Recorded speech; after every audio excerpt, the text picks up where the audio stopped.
The title of this presentation is Integrable Probability in the Inhomogeneous and Colored Six-Vertex Models. To begin with a presentation overview, we'll be introducing research areas that are of interest in statistical mechanics, which are related to some of my previous works on discrete holomorphicity, crossing probabilities, and Russo-Seymour-Welsh, delocalization of the height function for vertex models, integrability from the quantum inverse scattering method, which will be abbreviated in several of the forthcoming presentations as QISM, a Powell's argument, and eigenvalue attraction. And from leveraging and studying works of other people in these fields of interest, that I've been able to study in slightly different or widely different contexts. We will want to exhibit connections between all of the areas mentioned above with notions of integrability of colored vertex models, which shares connections with representation theory through assumptions that the R matrix and universal R matrices satisfy, as well as algebraic combinatorics and algebraic geometry. And this is to say that to give a general overview as we're defining the six-vertex model and other related models, that the Ising model shares connections with several other models arising in statistical mechanics. This is related to the fact that even from more simple models such as the dilute Potts model, you can examine, or one can examine and look at ways to form Russo-Seymour-Welsh in which there are quadrichotomies or four possible behaviors of the decay or of whether the crossing probabilities for a given model of interest can decay, which has some connections to thermodynamic interpretations as well as in general thermodynamics and statistical physics and even in mathematical physics. And rather than looking at crossing probabilities in Russo-Seymour-Welsh for some dilute version or the Potts model in dilute regime, we can also look at other related quantities such as the correlation length, logarithmic delocalization for the six-vertex height function, in which by building on previous arguments from Dumino, Copan, Carrillo, Manuelescu, and Ulamara, you can demonstrate that a very similar result to theirs holds, with the difference that there are different types of boundary conditions as well as different types of considerations that you have to look at and consider for sloped Gibbs states in comparison to flat Gibbs states, which are given by Gibbs states under a sufficiently flat boundary condition of the six-vertex model. In the six-vertex model, as we'll be highlighting in different parts of the series, and even as well from the beginning, is that it's a very robust model. Whether you look at a two-dimensional version or if you step up the ambient space one dimension to look at a three-dimensional version of the six-vertex model, there are actually many interesting questions that emerge with Lie algebras, representation theory through ways that quantities associated with the R matrix as well as the transfer matrix and the quantum monodromy matrices can be expressed and defined, as well as from the fact that if you restrict a certain range of parameters of the six-vertex model, you can restrict yourself to the self-dual line of the Ashkin-Teller model, which is equivalent to coupling two Potts models together. So the Ashkin-Teller model can have some types of connections with Potts models, such as in the correlation length lower bound for the random field Potts model, in which you can adapt an argument from John Ding and Matteo Wirth to show that an identical correlation length lower bound holds for the random field Potts model, as well as from arguments for the random field Ising model, as well as looking at the Potts model and the dilute regime. And there are even other types of connections rather than the three models that are given in the top three lines of previous works, in the sense that you can look to define contour systems and look at different ways that contours can either satisfy certain desirable properties for establishing that a phase transition occurs in a long-range percolation type model, as well as from the fact that discrete holomorphicity, such as what appears in the Cauchy-Riemann equations, as well as other types of relations for other models, can be used to demonstrate that all of these types of models, whether they're parafermionic observables for these models are bosons or fermions, relating to two different types of fundamental particles and modes of interaction that we observe from predictions of the standard model in particle physics and high energy physics, that these types of notions can demonstrate how a lot of the models, they can satisfy some type of universality notion or a common type of behavior, despite some differences in how they're defined in their high temperature and low temperature expansions or behaviors in different regions of the phase diagram. And then in some of the later parts of the series, we'll be introducing more about Poisson structure and integrability of a Hamiltonian flow for the inhomogeneous six-vertex model, because in another interpretation of the six-vertex model, rather than the height function representation, the six-vertex model under the presence of inhomogeneities can be studied from the perspective of a Hamiltonian formalism, and defining a Hamiltonian for the six-vertex model in the presence of inhomogeneities under domain wall boundary conditions can help us study and extend a quantum inverse scattering approach due to Fadiv and Takshatan. So this is demonstrating how even for a colored six-vertex model, we can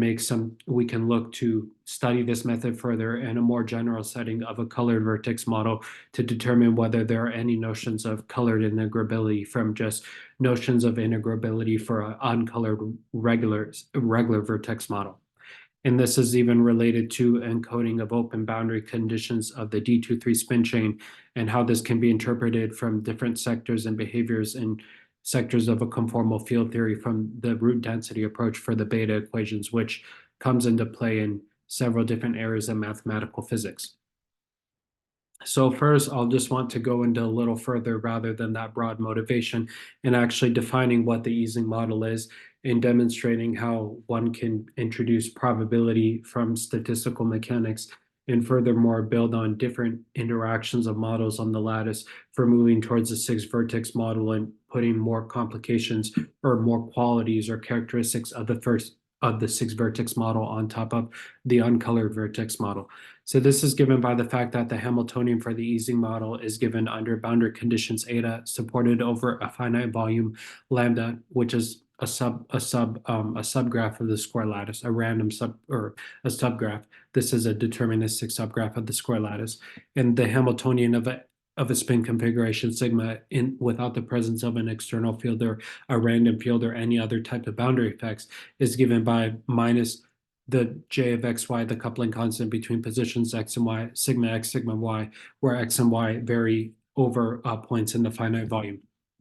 And one can form a probability measure under the same boundary conditions eta, in which you can look at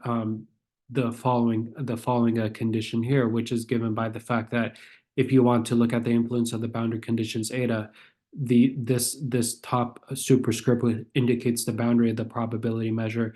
while the bottom superscript of the probability measure denotes the finite volume over which the probability measure is supported, as well as the inverse temperature.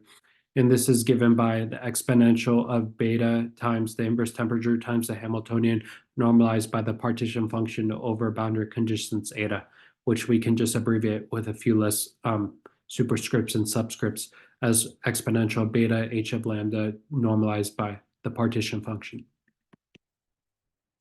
And besides defining the Ising model, there are also other types of more algorithmic applications of this model. For instance, this other paper, which I had examined and looked to apply the methodology of, for which is more of a machine learning numerical experiment perspective for being able to classify different regions of the phase diagram. We can see that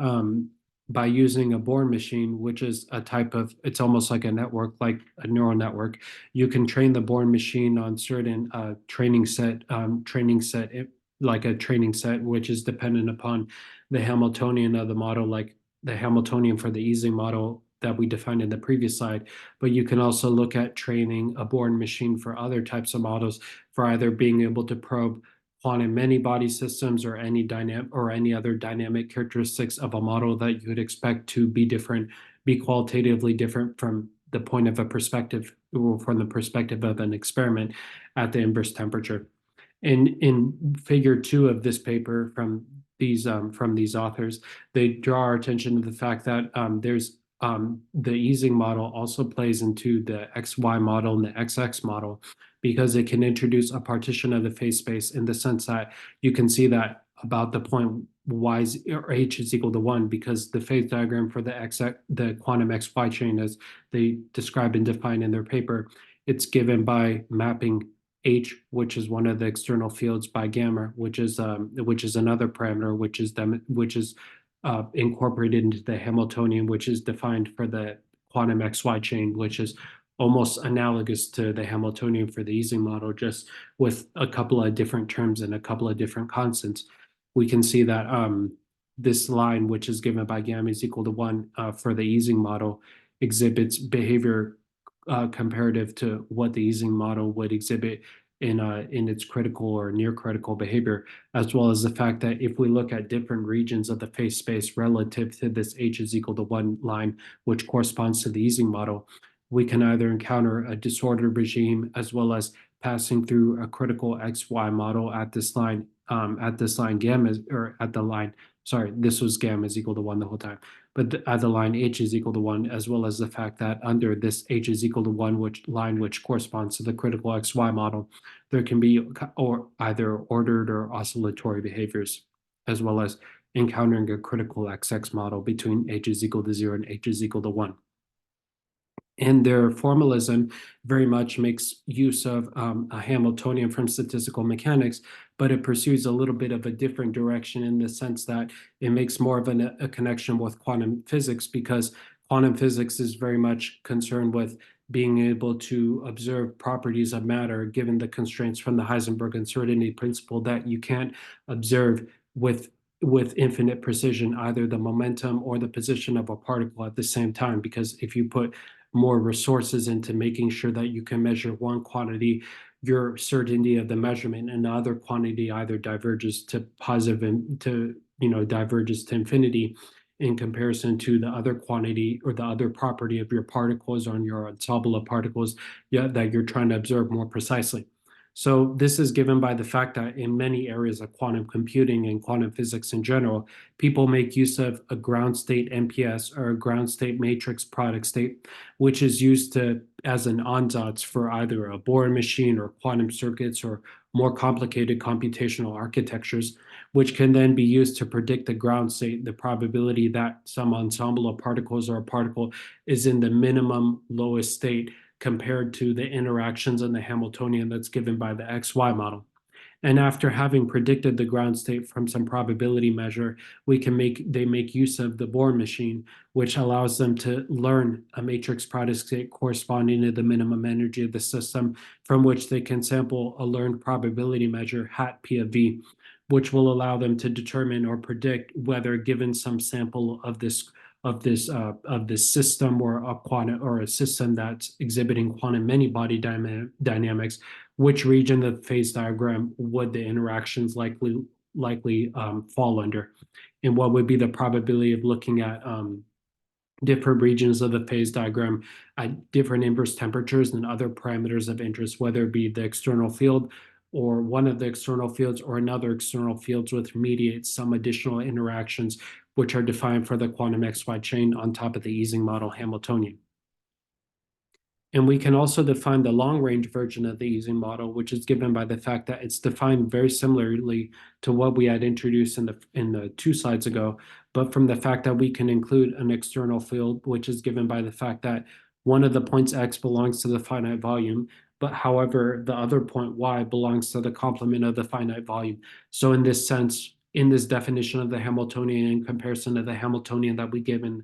a previous slide for the Ising model, without any boundary conditions or any type of influences or a random field, whatever you want, whatever type of interactions you want to include, there can be other types of interactions from outside of the finite volume, from the boundary, which can influence interactions within the bulk. And this is given by the fact that from the previous definition of the Ising model, the coupling constants between all of the interactions were taken to be strictly positive. But in the difference for the long-range Ising model, the only difference is that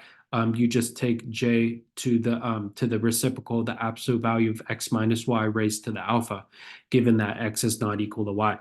And then you can also define a Hamiltonian in the same analogous way for the long-range Ising model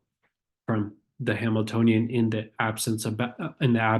a boundary field or an external field or a random field for the Ising model that was first introduced. And the Pauw's argument is given by the fact that, as demonstrated and as discussed in another video from the references, on that subject is that there are many types of models or arguments and models within statistical mechanics that are very robust and can be proven and shown to be hold or shown to hold true in several different types of circumstances. This is given by the fact that to formulate some types of facts and arguments that you need for a powers argument, which is the classical argument in statistical mechanics, you need to introduce a contour system and demonstrate that some very desirable properties hold about contours in this contour system, which can then be transferred to some type of thermodynamic interpretation for the nature and qualities of the phase transition. In particular, because we're looking at the long field easing model on the square lattice as we looked at the regular field easing model on the square lattice, we can see that the contour system that's favorable for us to define from the suggestion of authors in another reference is that they look at paths little gamma in a collection or ensemble of paths big gamma, given the fact that the 0 point belongs to the interior of the path of gamma, as well as the fact that the length of the entire path should be n. And they define a flipping procedure, which is very important for the Powell's argument, because you can make use of and look at the flipping procedure either for looking at the difference between the Hamiltonian of a configuration that's not flipped versus the Hamiltonian of a configuration that is flipped, as well as making use of and leveraging this to determine whether there are any other approximations for the coupling constants under flipping different portions of the configuration of the long-range easing model.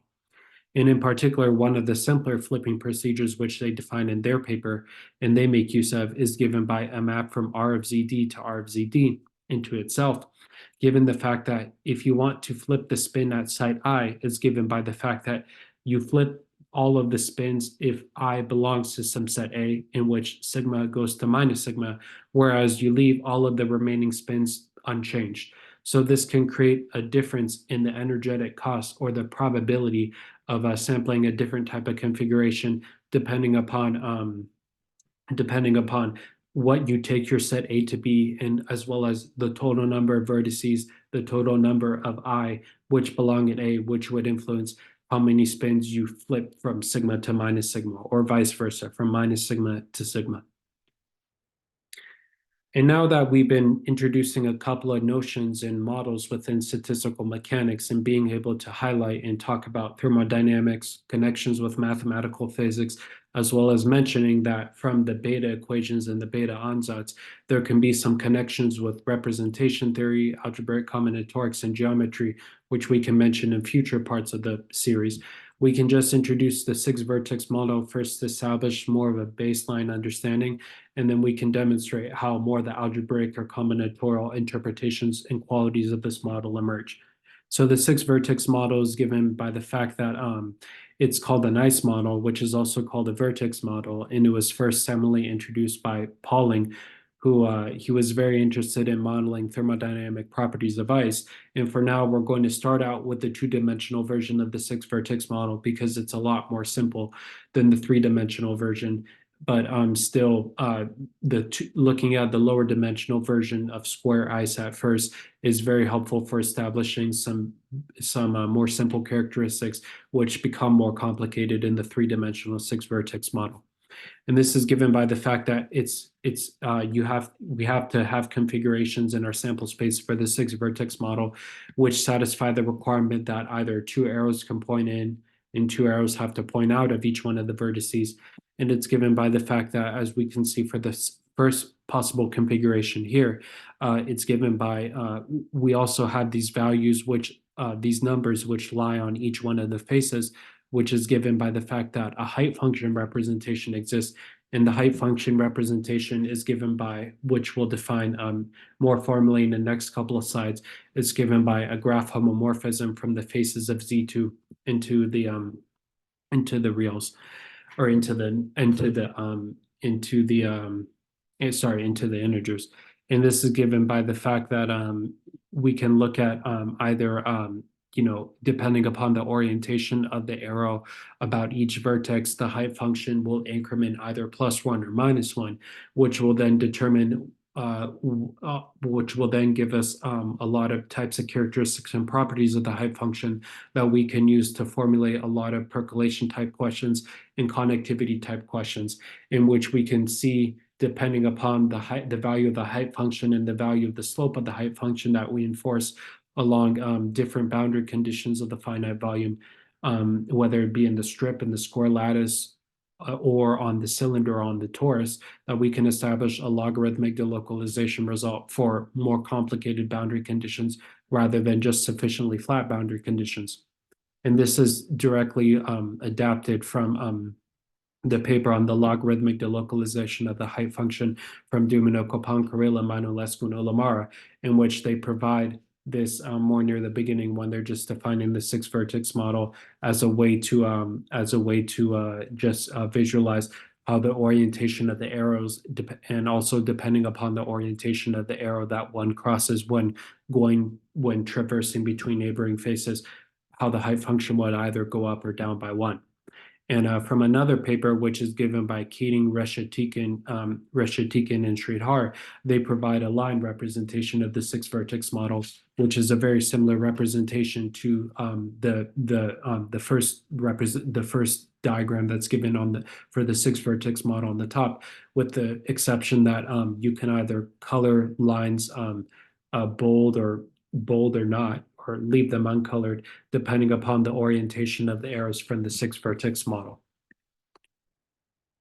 And so to further introduce the six-vertex model, as we said, we have a height function representation, which is given by the fact that there's an integer labeling on each face of the square lattice, which coincides with the value of the height function over the torus, as long as we take one of the degrees of freedom that we take to be even, so that we don't encounter any issues with the wrapping of the height value, or the wrapping of the height function along the torus, because we don't want to have a multi-valued height function. And then, as we have been saying formally, it's given by a mapping between the faces of the torus, or even the faces of the square lattice, into the integers, with the stipulation that given any two faces of the torus of the square lattice, the absolute value of the difference of the height function at these 2 points, x and y, is 1. So it's just saying that up to a sign, the height function will change by 1 every time we traverse one face to go to another face and pass some arrow, which can either be pointing up or down.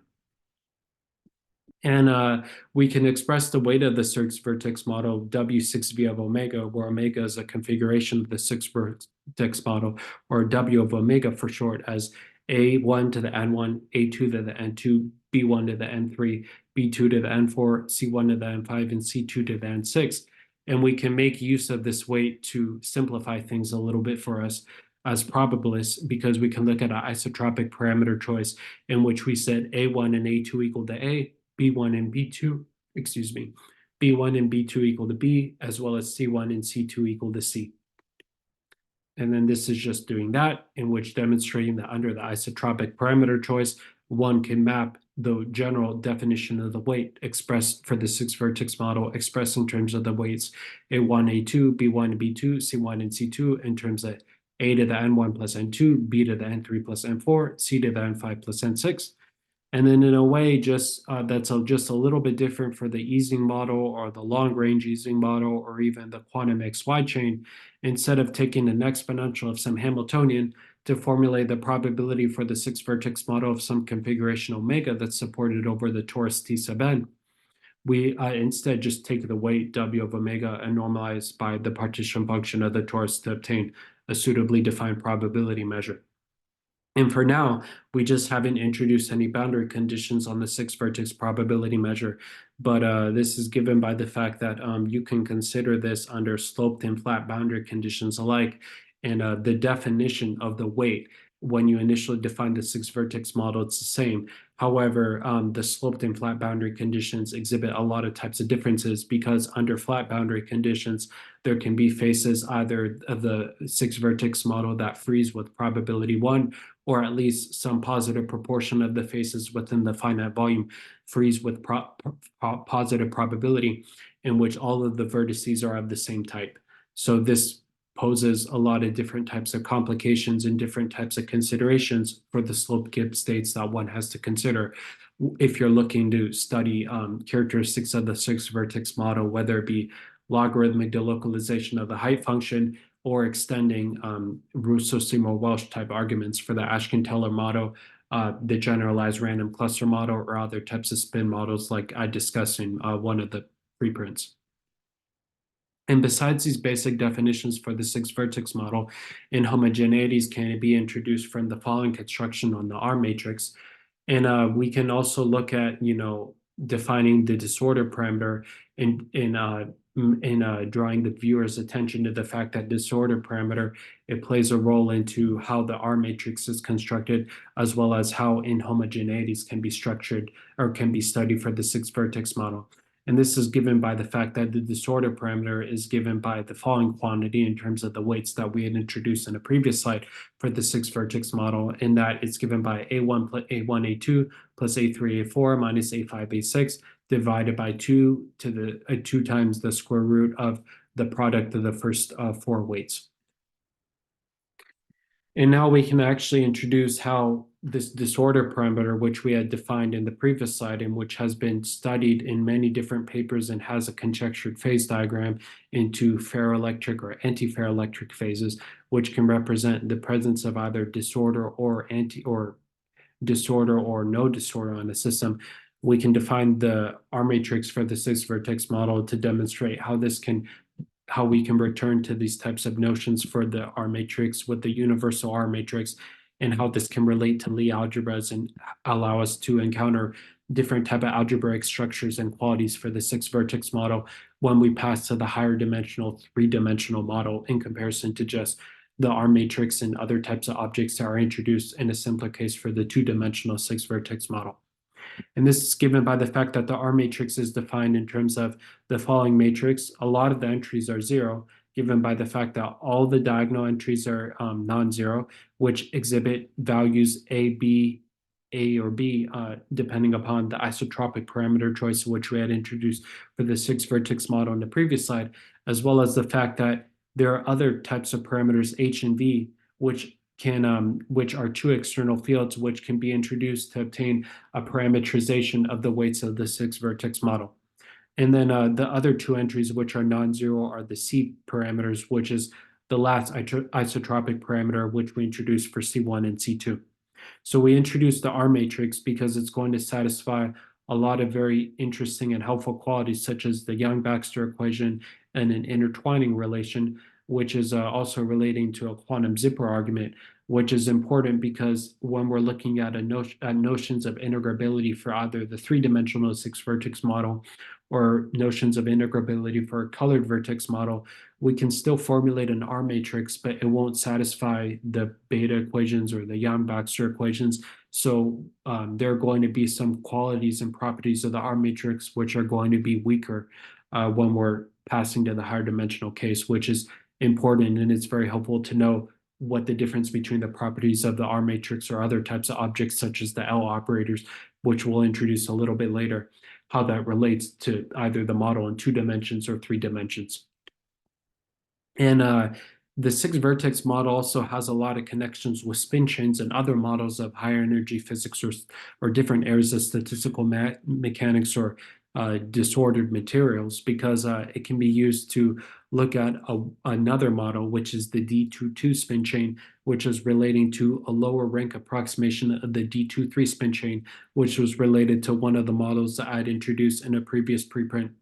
like very close to the beginning of the presentation and overview, because this model as a spin chain, it's very much related to this to the statistical mechanics concepts and types of notions that you find in the six-vertex model, because you can combine arrow and line configurations into the total sample space for the spin chain. And as I discussed in another presentation with more detail on the reference that provides this diagram that's mentioned in the preprint,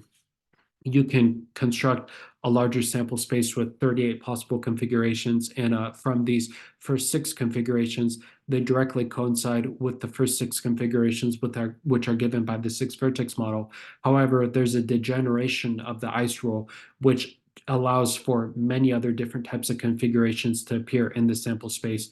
In fact, 31 more configurations, because if we don't impose the condition that there has to be two arrows pointing inwards and outwards about every vertex of the about every vertex in the finite volume of the six vertex configuration for a D22 lower rank spin chain configuration, it can belong to any one of these possibilities because there can exist many types of mixtures or ways that someone can construct intermediate types of representations in which you can have two arrows, one arrow pointing in or one arrow pointing out, as well as coloring the remaining two edges of the configuration as given in configuration number 14. And similar, you can see in configuration number 23, there exists one arrow pointing in the vertex, one arrow pointing out, and you color the intermediate two edges in between, which constitute a vertical line rather than the directionality of the vertex configuration that's imposed in the two horizontal edges. And there are several other types of intermediate ones, such intermediate configurations, which consist only of colored lines and uncolored lines, such as given in the line representation of the six vertex model, in which you can see for configuration number 31 and 32, there you can either color an L-shaped bold for the two edges which intersect and they're orthogonal to each other, as well as another type of configuration or similar arrangement of edges which intersect at a vertex in configuration 32. So this is just to say that if we look at and not restrict ourselves too much initially on just looking at or taking too literally all of the conditions that the six vertex model can satisfy or that we require for configurations which lie in the six vertex model, being a little bit more liberal and looking at either degenerations of the ice roll or different ways to encode boundary conditions that are either sloped or flat, as well as the fact that you can look at a connection with spin chains or even the R matrix, which can be related to spectral parameters of the six vertex model and so on and so forth, that we can actually already uncover many types of connections from this one model that was introduced originally by Pauling. And now we can return to the fact that we had introduced the R matrix, which was related to the six vertex model, but there's also a type of R matrix which we can define in terms of the Jimbo matrix, which I'm not going to exactly define what that is, but just we can just imagine that it's just another matrix, another 3x3 matrix, which we use to get the R matrix by exponentiating all of the factors that appear by minus 2u minus 6 eta, where u and eta are both strictly positive parameters. And this satisfies the Young-Baxter equation in a similar way that a different R matrix for the six vertex model that we presented that was parameterized in terms of the isotropic weights A, B, and C and the two external fields H and V, it can satisfy the Young-Baxter equation, which is given by an intertwining relation, which is also relating to many arguments which uses what is called a quantum zipper argument or a quantum zipper method, because it allows one to translate the influence of boundary conditions throughout every line of the six vertex configuration or through every spectral parameter. And it's saying that the Young-Baxter equation is asserting the quality of two partition functions for the six vertex model. And it's given by the fact that this R of 1, 2 term is pushed to the back in the right-hand side of the equation in comparison to where it appears on the left-hand side of the equation. And also from the fact that the R23 term, which is parameterized in V, is pushed to the front of the equation, in which we can see it goes R23, R13, R12 on one side of the equation, as opposed to R12, R13, and R23 on the other side of the equation. And the higher rank transfer matrix for the D23 spin chain is given by the fact that it's spanned by a tensor product of 6 states. So this is reflecting the fact that we can construct a sample space for the higher rank spin chain from the configurations which we have in the six vertex model, which isn't at all surprising because that's what we had been mentioning in the previous slide,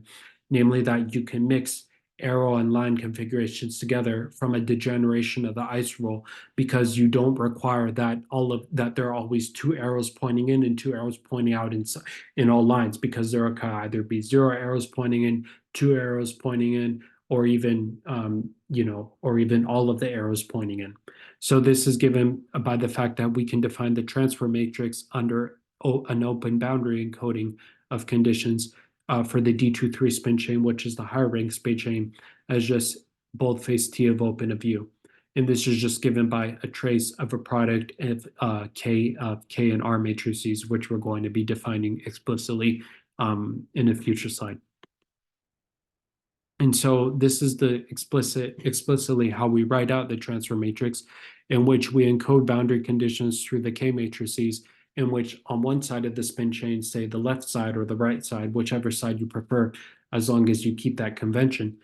we can encode boundary conditions through some K matrices, which I don't think I defined them explicitly in this slide, but they're in the preprint and also they're in the upcoming work as well, in which you just multiply one K matrix on one side of the spin chain, as well as from a product of R matrices, as well as that for the remaining side of the spin chain, you multiply by another K matrix for encoding open boundary conditions on the other side of the spin chain, as well as another remaining product of R matrices corresponding to the minus sign.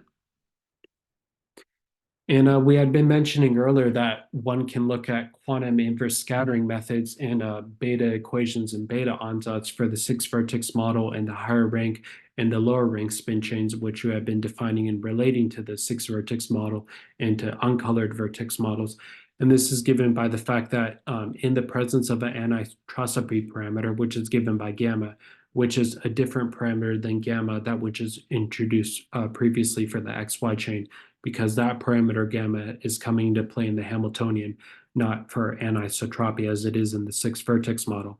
And in the beta equations, it comes into play in the fact that we have one side of the equation, which is given by a ratio of hyperbolic signs, which we raise to the length L, where L is some strictly positive parameter, which is given by the length of the spin chain, however long we want to take the spin chain. And we also have a product on the other side, which is given by a product of four hyperbolic sign functions, which are given by the fact that these hyperbolic sign functions are also dependent upon the isotropic parameter gamma. And these terms, which appear as other parameters to the hyperbolic sign functions throughout the statement of the beta equations, to which we can apply the root density approach, is given by the fact that you can have different types of roots, either roots of the first or second kind for the beta equations, which is either given by u to the I of j or u to the 2 of k. So we can look at a statement of the beta equations, and by determining a suitable ansatz or initial guess for being able to solve these equations, we can look at roots of the first and second kind of the beta equations and determine how the density of the roots of the beta equations would be related to conformal field theory. And the approximation for the open integrable Hamiltonian, which is also another very similar object that can be defined for the lower and the higher rank spin chains, as a Hamiltonian flow can be defined for the six-vertex model under the presence of inhomogeneities, is given by the fact that you take the derivative of the log of the transfer matrix. So approximately the open Hamiltonian for the higher rank spin chain, the D23 spin chain under open boundary conditions, is given by the fact that you can express it as a minus hyperbolic of 2 times I times the anisotropy parameter gamma, given by the logarithmic derivative of the transfer matrix, which we had defined and introduced in terms of the influence of open boundary conditions, as well as given by the fact that there's another term plus L times the hyperbolic sign of the anisotropy parameter, as well as given by the fact that there are either two remaining terms given by the hyperbolic cotangent of 2 times I times the isotropy parameter, as well as a remaining terms of hyperbolic cotangent of 4 times I times the isotropy parameter, which is also given by another identity term, which is raised to some tensor product. But besides the spin chain and the vertex models, which we have been discussing, whose sample spaces are larger than that of the six-vertex model, there exists probability measures in direct correspondence with the Ashkin-Teller model. And this is adapted directly from one of my preprints, in which I reference a paper from which these definitions and these objects are adapted from Fitzer and Villenique, in which in, I think, a 1997 paper, they had defined a percolation bond measure for defining the probability measure of the generalized random cluster model. And the generalized random cluster model is given by the fact that it can be related to the self-dual Ashken-Taylor model, i.e., the Ashken-Taylor model along the self-dual line, in which we couple two Potts models, but we put a certain restriction on the two coupling constants, namely that the exponential of one coupling constant is proportional to the hyperbolic sign of another coupling constant for the other Potts model. And then you can make a further connection and map into another model of interest, which then allows you to determine if how any arguments or previous arguments for either the Ashken-Teller model or the six-vertex model can be studied for the generalized random cluster model. And this is given by the fact that if we take a configuration of the set of all bonds of B over the square lattice, which we denote with script face of B of Z2 is identically equal to script B, you can introduce four probability measures corresponding to different points, which is either lambda B of either 0, 0, the origin, 1, 0, 1, 1, or 0, 1. And then you can take the product of these four probability measures to obtain a generalized percolation measure over the set of all bonds, which can be expressed with lambda B of n, where the underlying n parameter, which we're taking for lambda script B, which is lambda of the set of all bonds of Z2, is given by the fact that it's underline n of sigma, underline of n of tau, which can be expressed in terms of n sigma of B or n tau of B. So this is directly the definition in the objects in the notation, which they introduced in their 1997 paper for demonstrating how if you look at different points under this lambda B, you can obtain a generalized probability measure for a generalized percolation measure, which is then allowing you to make several types of connections with the generalized random cluster model and make use of different types of propositions to directly translate types of crossing events and types of favorable events or favorable characteristics of the generalized random cluster configurations, which are holding for the Ashken-Teller model into a completely different environment on the square lattice in which you weigh interactions differently from the generalized percolation bond measure.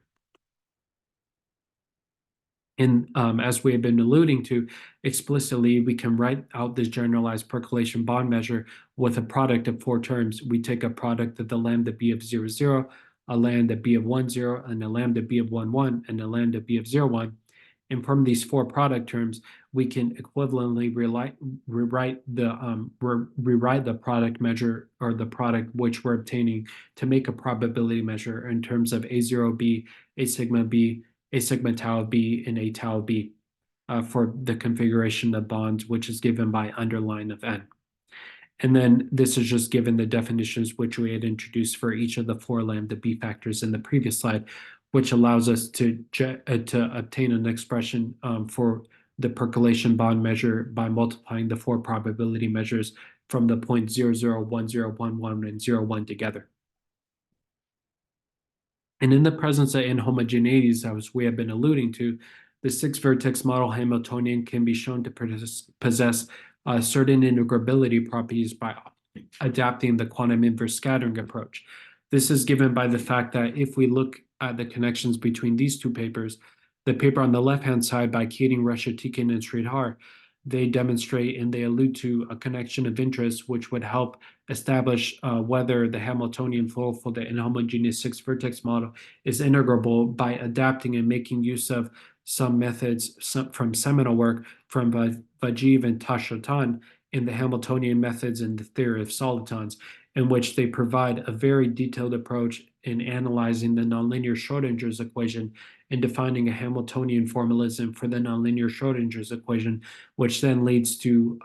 a complicated set of relations of the transfer matrix, a set of 16 relations, which they can identify in which they can simplify further using properties of the Poisson bracket. So the Poisson bracket comes into play because it's making use of the fact that the Poisson bracket add the action angle variables of a Hamiltonian if the Hamiltonian is going to be integrable should vanish. So we're able to demonstrate other types of characteristics from the Hamiltonian flow and information of integrability of the limit shapes of the six-vertex model in the presence of inhomogeneities from this paper and fuse it from a suggestion to the authors and a conjecture that they raise from whether the Hamiltonian flow for the inhomogeneous model should be integrable from this reference of the Hamiltonian methods in the theory of solitons. And this is given by the fact that studying integrability of the inhomogeneous six-vertex model and the algebraic beta ansatz for the spin chains shares in many similarities, in which, from the two references which we have been listing in the previous slide, broadly speaking, computations with the Poisson bracket of entries of the transfer matrices and the root density approach for the beta equations each alike use R matrices, taking the traits of a transfer matrix to obtain the monodromy matrix, solutions to the beta equations, even the density of solutions to the beta equations, as well as various relations relating to arbitrary powers of transfer matrices. So there are many types of recursive relations and computations that one would have to go through depending upon the structure of the L operators, which influence the form that the transfer matrices take, and also the quantum monodromy matrices, which can be related to the Poisson bracket and the computations with the Poisson bracket from the entries of the transfer matrix, and how to simplify a lot of the entries which appear in the Poisson bracket. You can use several properties of the Poisson bracket, such as the Leibniz rule or the anti-commutativity and other types of relations, which we're going to be defining later in the series when we get more into the quantum inverse scattering method.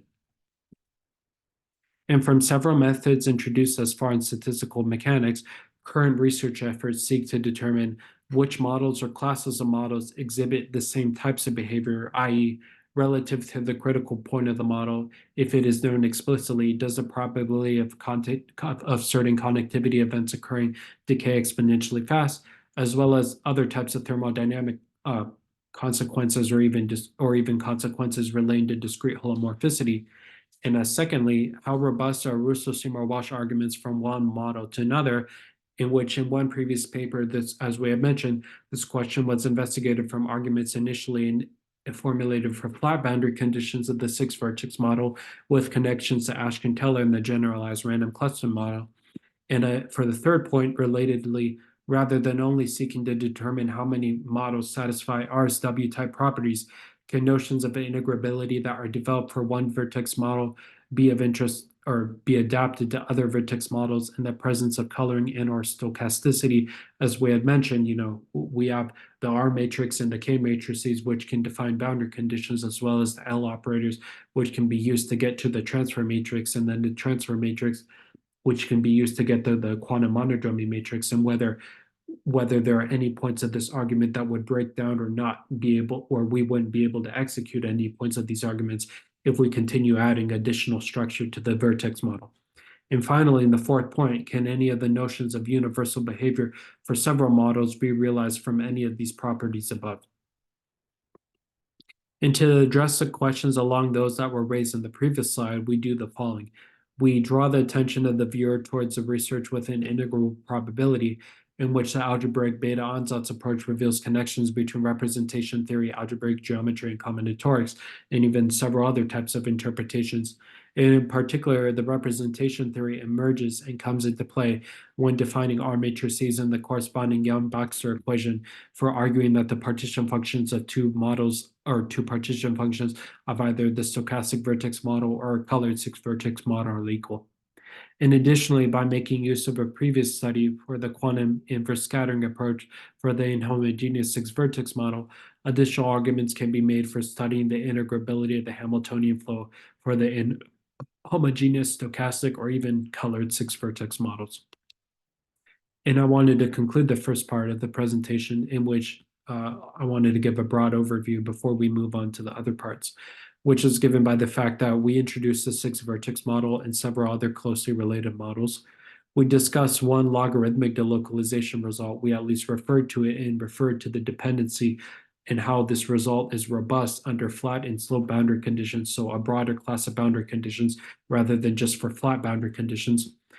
And besides this, we also established connections between the object used for the lower rank D22 spin chain for the root density approach, which makes use of the R matrix, the K matrix, the transfer, and the quantum monodromy matrices. And also we hinted at and we mentioned a bit, which we're going to be looking at further in other parts of the present, other parts of this series.